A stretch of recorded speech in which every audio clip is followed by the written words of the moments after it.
Good morning, everyone. Good morning.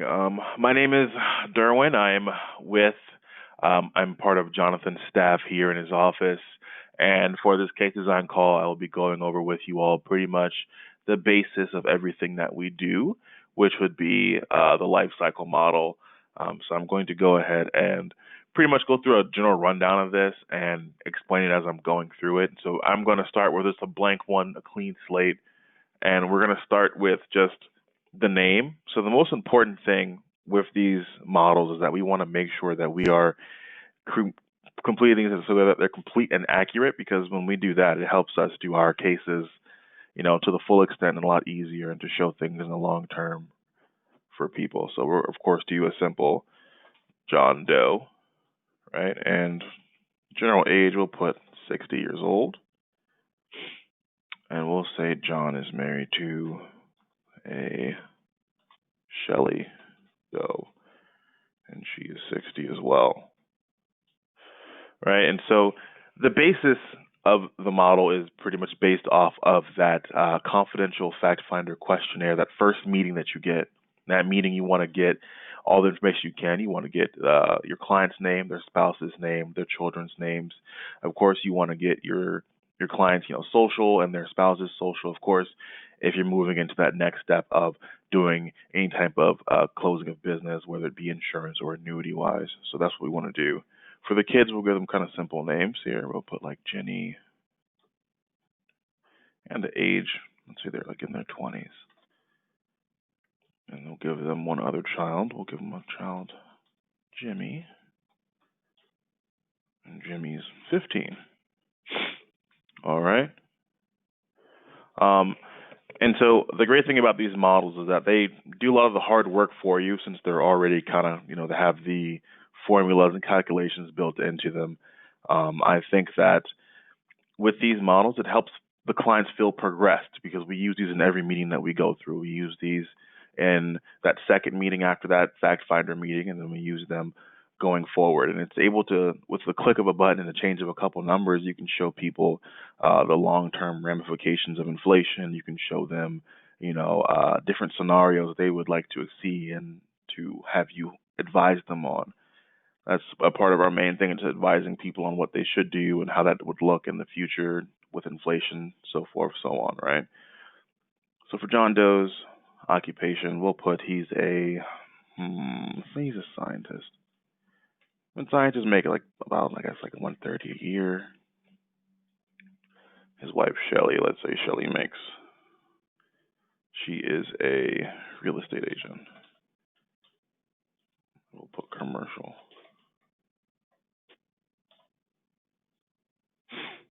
And so she makes what, about a good 100K a year.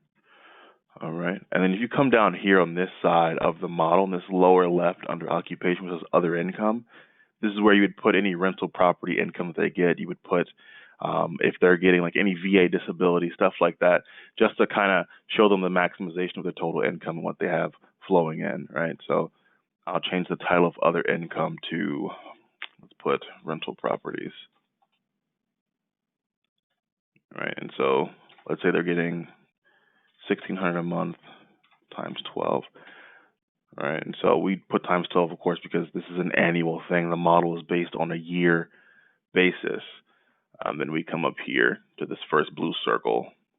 And this is where you would put insurances, right? So let's say they have whole life insurance. You put WL underscore, and then I would put like Mutual of Omaha or whatever they have. Cash, let's say it's death benefit is 100,000. All right, and the cash value is what? 5,000. And the premium a year, let's say it's $90. Right, and this whole thing drops down to right here, so it shows you what's going on. You can put your cash value here. You're able to build these things. So what I didn't do, I didn't identify whose policy this was. So what I'll do is I'll space DB underscore, let's say it's for Shelley. So you put that DB for death benefit underscore Shelley to show whose it is. And as I said before, it's really important for us to make sure these are complete and accurate so that we're able to build the best case for our clients. when they come to us, they want us to be able to show them what their future looks like, what their projection looks like for retirement, or even like post-retirement. How they can best maneuver their money and everything like that. So we'll put another mutual fund, and we'll put 500. John. All right, and his is 150. Cash value is 10,000. All right, and so that's just that there. The legal documents section right here, you can use it for if they have like a will, power of attorney, stuff like that. You would put that there. If they have a trust, you'd put that there as well. That doesn't factor into the calculation right here of the contributions in the drop down. And so here, in this yellow box, we have the savings section of the bank accounts, right? So you can put savings, and then whatever amount that you've acquired from that fact finder questionnaire. Let's say they have 10,000 in savings. And the growth rate of savings, as everyone should probably know, it's about 1.2% right now. It changes every couple of months with the way the economy is going. So savings accounts are taking kind of a hit. I know at the beginning of the year, they were like 1.75. Now they're at 1.125 or so. So we just kind of do an average rate of that 1%, right? And so let's say they have CDs. So we'll put a CD right here. And let's say they have a CD that's worth, $5,000. Oops. And we'll get that same kind of growth percentage of 1%. And they have the documents to show that they have acquired, or that they do have, different growth percentage, of course we would put that in there for that.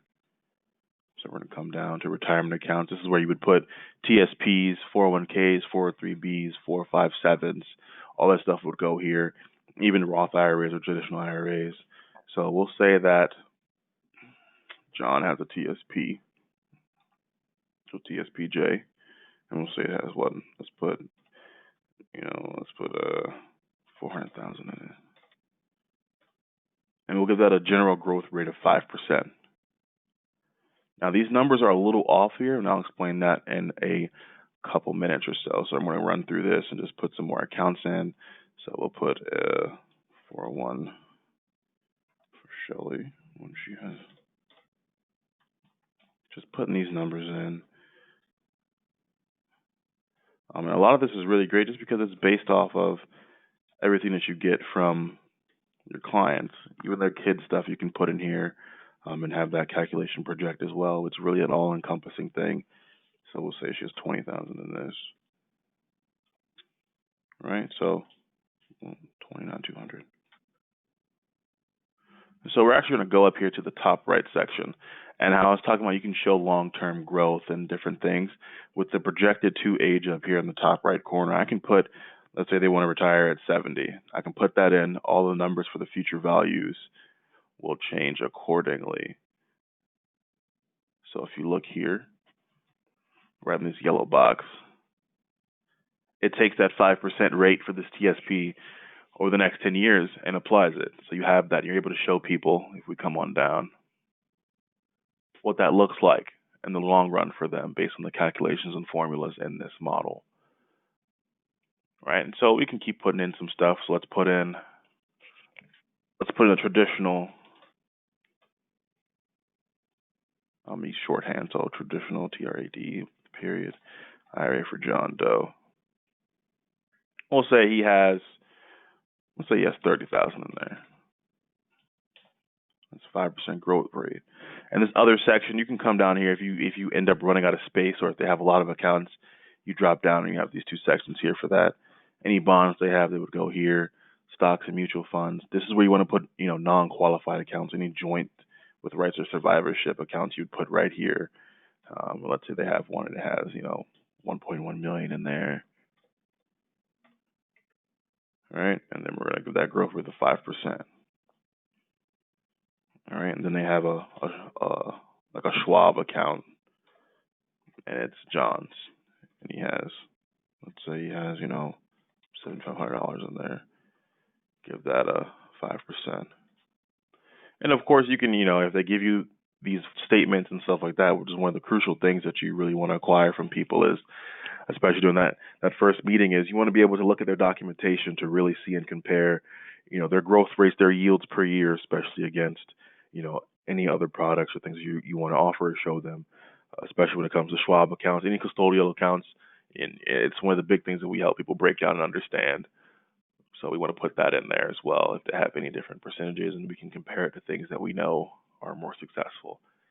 So real estate. So we'll put their primary residence, just say primary, or you can put the city that it's in. So I'll just put primary. So these people are kind of just existing. So we'll put their primary was worth 800,000, right? And then they have rental property. So they have 2 rental properties.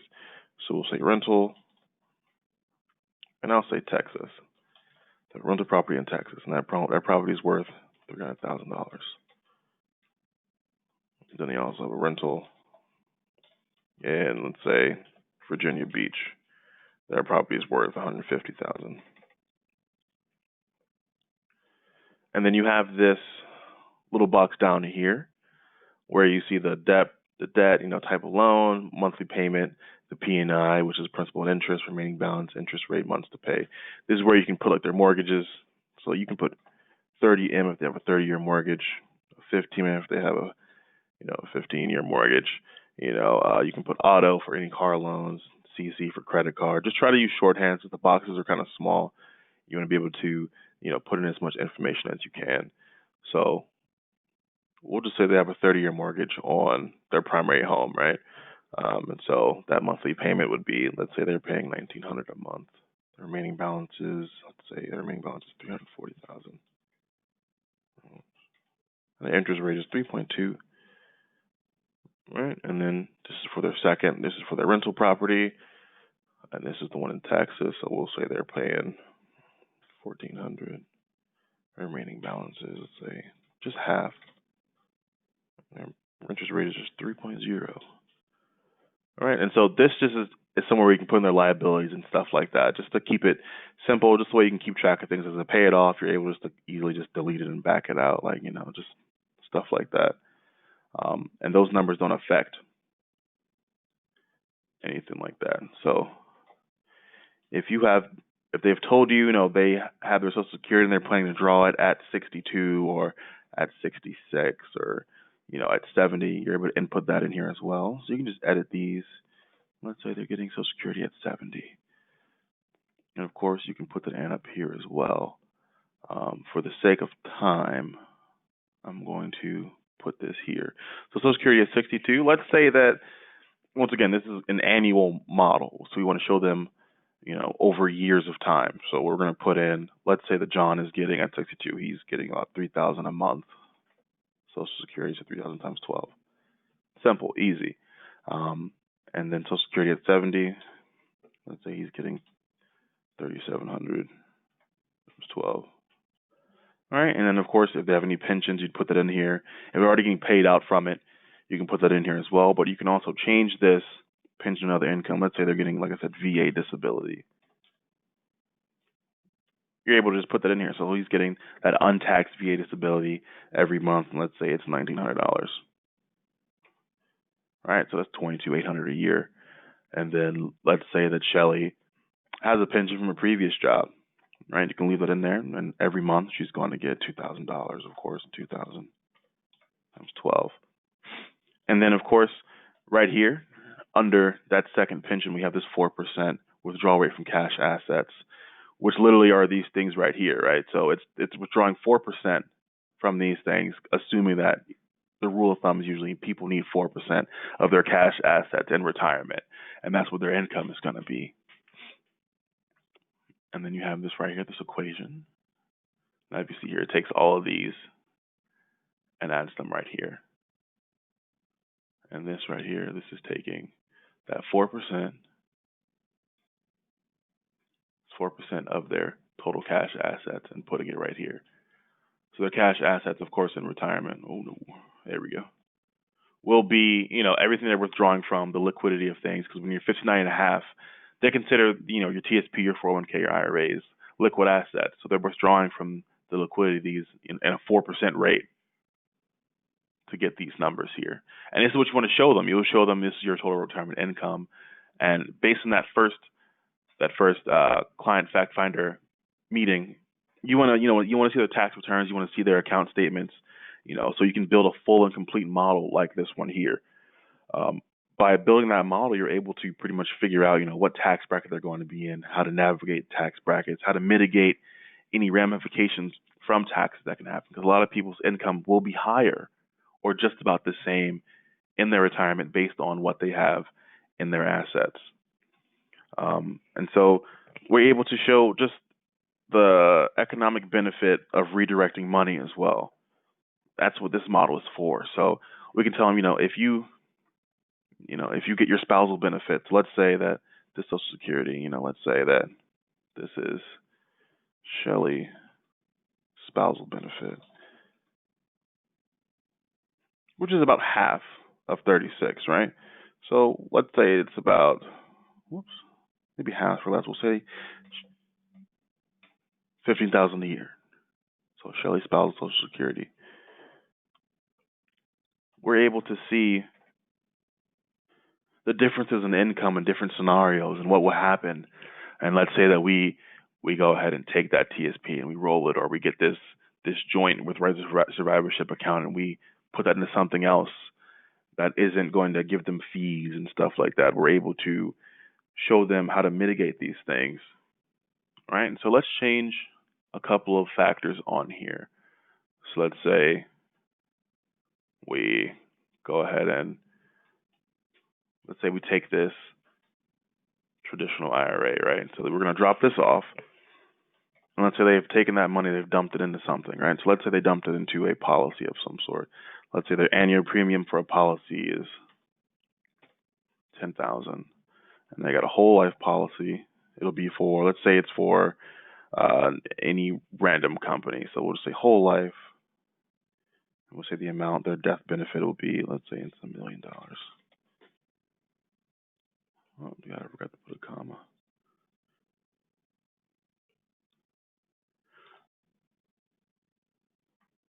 All right, and then death benefit will be,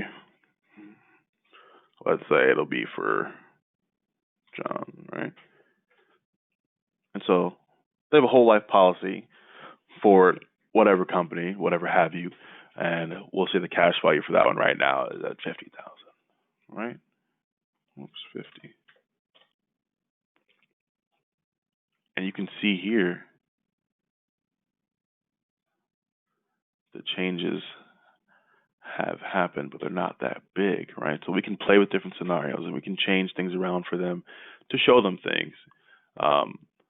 By them doing this is a way for them to get a tax saving strategy done, how to, circumvent some things, by getting them a policy or explaining to them options that they have and showing them this model. You can show them, just as I'm showing you guys on the screen here, any type of pretty much situation that they would want to, invest in or figure out.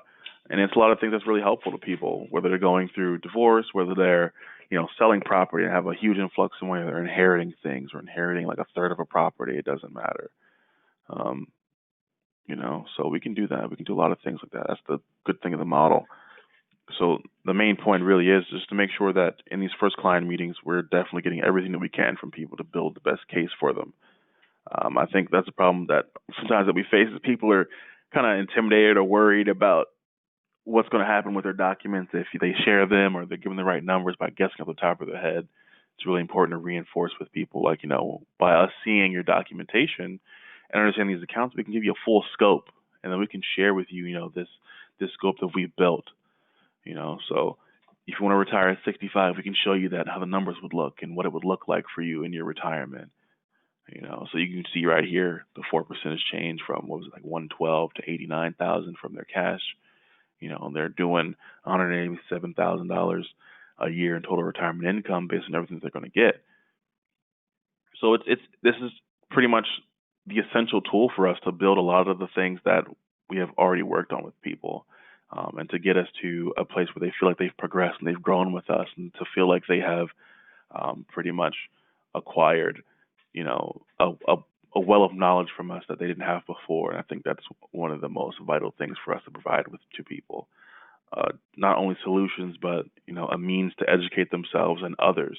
And they can refer people to us with that by us educating them and giving them the tools and showing them how to use the tools. We don't have to give them the model, but we can show them, what it does and help them understand how they can maximize their own assets and how to maximize their own retirement. You have people coming in all the time and they don't understand Social Security. You can show them, teach them, or you can use your spousal benefit, or if or you're divorced and you haven't remarried and you were married for up to 10 years, you can still get your spouse's spousal benefit if you haven't remarried at all and you were married for at least 10 years. There's a couple of things that you can always teach people, but the model is the basis for a lot of things. So I'll input this here. So I'll put John's and I'll put Shelly's. Come on, there we go. All right.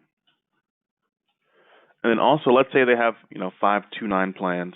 Those we don't want to factor into the model. So any additional stuff, so like let's say they have like a trust that's worth a certain amount, or they have 529 plans. We would want to put those off into the additional information thing. So 529 plan, let's say that for Jenny, 529 plan, we'll say it's worth, $40,000. And then we can put Jimmy 529 plan.